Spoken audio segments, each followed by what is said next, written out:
Hello, my name is Darnell Hanchell.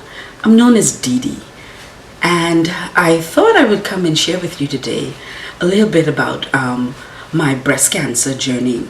As you all might be aware, this month is Breast Cancer Awareness Month. I was diagnosed with breast cancer. At the time, they thought it was stage 0 in October of 2012. And before I go on to tell you about what happened, I went and checked because it was Breast Cancer Awareness Month, and all of the big events that would normally happen was happening, and you were being encouraged to check when you reach about 40. And I did that. I went and checked, and I was told that during the mammogram they see a lump. Okay, they saw a lump. Doesn't necessarily mean that you have breast cancer when you see a lump. And then they couldn't tell by the lump whether it was cancer or not. So then I needed to do a mammogram. Both procedures, which are painless, a little pressure, but no pain at all. They did that. At the time, they asked me to stay during the ultrasound, and the head radiologist, he came and he took a look at it, and he was like, oh, it doesn't look like cancer, but we would have to investigate further. Then they did what is called a lumpectomy, where they just pinch a little piece of the lump, send it off for testing. A week later, I got a call back asking to come and see the doctor. Well, immediately I knew exactly what it was. Like, I cannot come back a few days, I have to go and see you now. So I called my sister Candy, who I always call right away when there's trouble. And she in turn called a couple of good friends, and Candice went into the doctor with me, and the doctor told me I have cancer, breast cancer. Well, at that point, I heard nothing else. The room started spinning.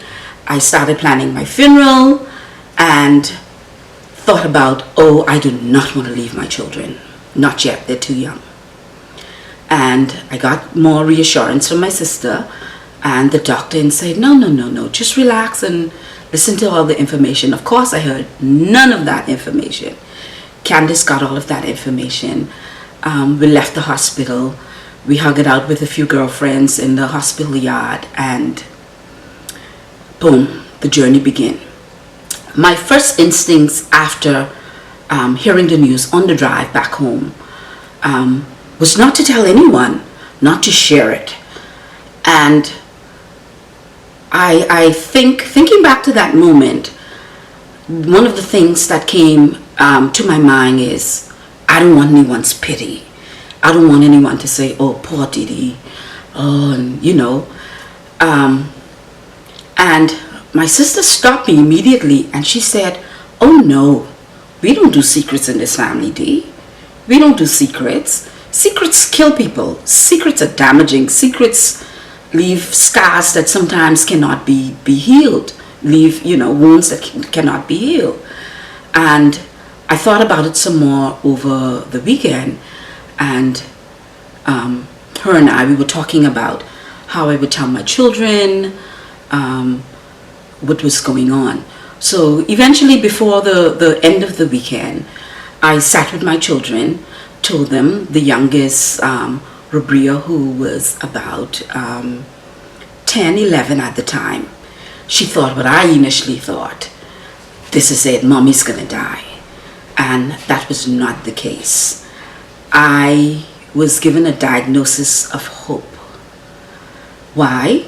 Because I went and checked early. I went and do the screening at a certain age that is recommended. Did I feel anything? No, I didn't. Was there any pain, anything that made me think, oh, something's wrong? No.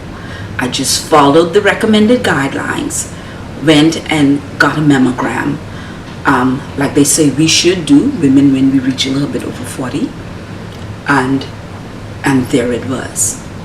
So then I had to wait about another, this was October. So within a month, the results, they had some of the results. And when I say the results, they knew it was cancer. But many women have breast cancer, but not one breast cancer is identical because of your genetic makeup and what's going on with the cancer. They need a full pathology report of the cancer to then specially make your treatment, if it's chemo that you need. So they didn't have enough of the lump, so the decision was made to go in and take out the lump and send the lump off to do more testing. So the lump was removed on December 13th, 2012, and at that time when I got the results back from that, they had moved me up one stage. They went from a 0 to a stage 1. Why? Because of the hormones that was in the cancer. Even though it's on the low spectrum, it can be an aggressive hormone. But again, I caught it early. Because I caught it early, I was able to treat it aggressively. So went into Christmas, and by that time, I had already decided that I'm fighting. There's only one way to deal with this, to fight. So I went into fighting mode. I didn't allow myself the chance to feel sorry for myself or to feel sad. Don't get me wrong, sometimes those emotions try to creep in and I just block it out. I'm like, hey, I have something to fight for. I have my children, I have my family, I have a whole full life ahead of me. And then my fight began. I never started chemo until the following year, which was 2013. And the medicines that I needed for the chemo, there was some shortage on the market, and it took a couple of months. That was very stressful. That the backwards and forward, and they were setting dates and all of that stuff, that began to take a toll on me emotionally. But however, we got through that. They got the drugs in. Doing my research on what I was going to be taking and all of that, found out that it was the latest drugs that were on the market, and it was the best cost of treatment from another doctor who wasn't an oncologist, but sent all of my information to a friend of his, and just to get an opinion on what was going on. So after hearing that, like, I'm getting the best medicine, like, okay, relax, wait, and you're gonna do it. So early in the year, I started chemo. My course of treatment was 6 rounds of chemo, every 3 weeks. After chemo, I would have gone on to Nassau and do 6 weeks of radiation treatment, 5 days a week. The chemo was definitely a challenge. It's not an easy road. But I will tell you this, with a strong support system, you can get through it.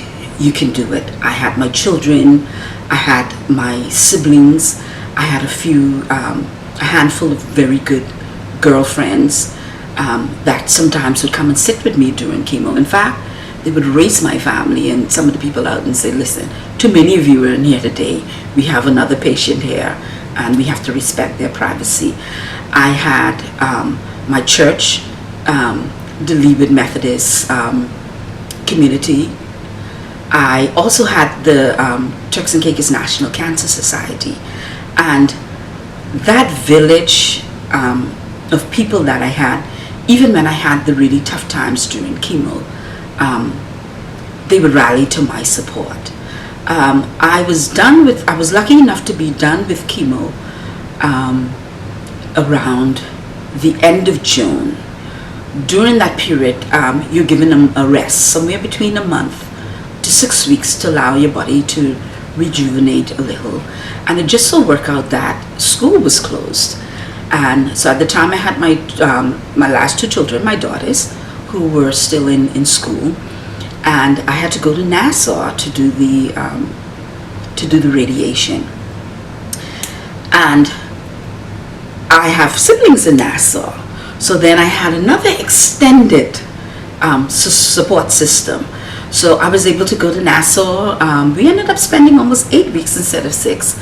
Took my children with me, and I happened to went to high school in Nassau, so I knew the place. It was a second home, and I was able to turn what was one of the hardest periods of my life into a nice summer vacation for my children. Believe it or not, I would go to treatments in the morning. Radiation treatments were less than 10 minutes long. In fact, they took longer preparing for the treatment than the actual treatment.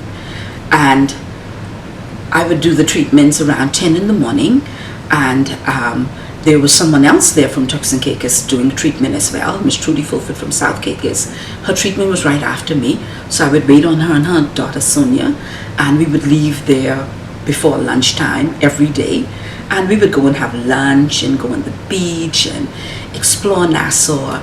And that was my way of coping, turning what was in front of me into positive adventures or experiences for my children and I, and for the other family from Turks and Caicos that was there.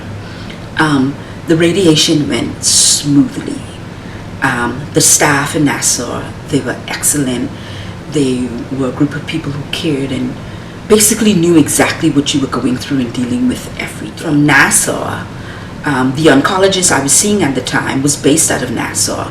So I did my checkup there in Nassau, and on August 20th, 2013, after all of the scans and all of the poking and the probing that they do, I was declared cancer-free. And that was one of the most happiest moments of my life. Shortly after that, I returned to Turks and Caicos. Now, the thing about chemotherapy is there's something called long-term side effects. So for me, then those things started, and it wasn't, I wouldn't say it wasn't anything quite detrimental, but it was enough to make changes in my daily life. And then therefore I had to make changes in my lifestyle, the way I do things, certain things I ate, certain activities became difficult because joint pains, and that was one of the long time side effects. Sometimes I was a little doty, but over time that wore off, and I began to get back to normal. As a woman, one of the side effects that I dreaded the most was the loss of my hair. And in fact, a patient at the time told me, listen, the minute you begin to see your hair drop out, don't wait around and watch your hair drop out. Empower yourself and just go and shave it all off and take some power back from cancer. And I did that, and during that period, that was one of the most powerful things I did for myself. So the hair loss, within, I would say, 3 months of ending treatment, my hair began to grow back, and it grew back really nicely. And back to beginning my life, post-cancer. I had to do very regular checkups with my doctor. In the first 2 years, I went every other month because they were checking and to make sure that I didn't have a regrowth, that they got everything, to see how I was coping, if I needed any medications or anything that deal with the side effects. And then my visits began to spread apart. It went to every 3 months, then every 6 months, and then once a year. And that went on, the checkups went on for 5 full years. And I am happy to say that to this day, I am cancer-free from 2013. However, at the 5 year period, when I discontinued being a oncology patient, it was set up in the system where I just go in, check in every year, and just do my mammogram, and that test is automatically sent to the oncologist so she can review it and just see that everything is going well. In fact, I normally do it in August. This year I did it in September because of COVID, and I am still cancer free and living a full normal life. I mentioned earlier one of my biggest fear was pity and not wanting people to know. That will kill you. I promise you that will kill you. I hear from people quite regularly who've been newly diagnosed, who have a family member that has been diagnosed, and that is their first instinct as well. They're afraid. They're even afraid to ask. And I will ask you out there, if you know anyone, encourage them to speak about it. Encourage them to reach out to someone. The National Cancer Society is there. They do an excellent job as far as giving you support. In fact, they give you the support like none other. Many times they pair you up with someone with a similar cancer or someone who has had cancer. So therefore, you would have someone that you can rely on to help you through the next step of what to expect, the next step of your treatment.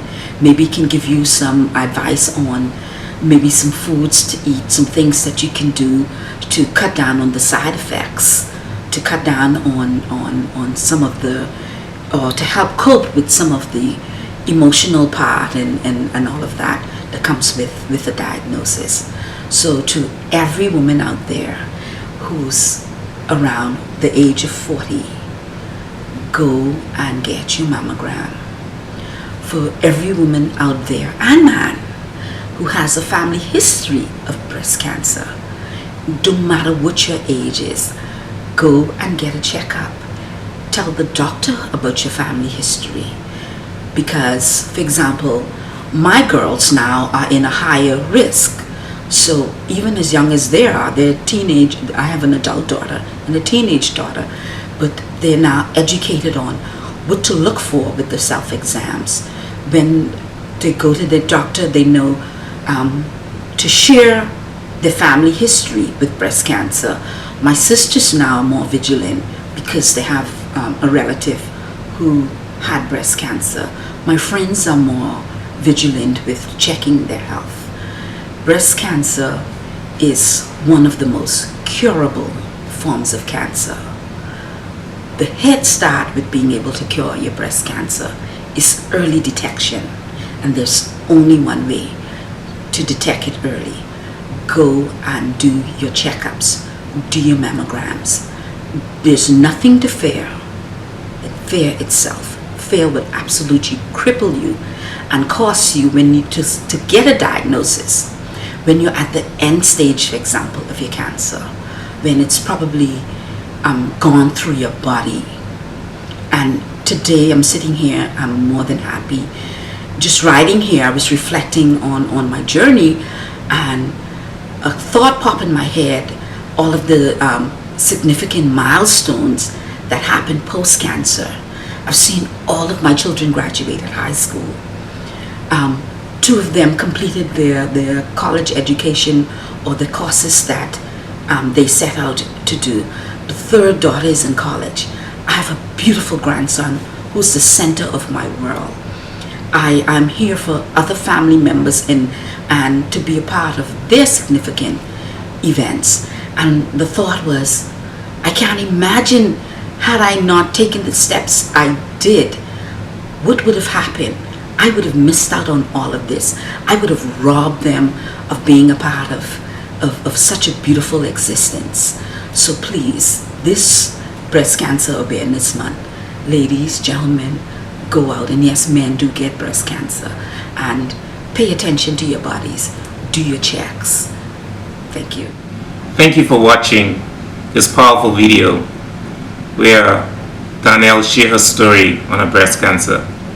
She's a survivor, and you too can be a survivor.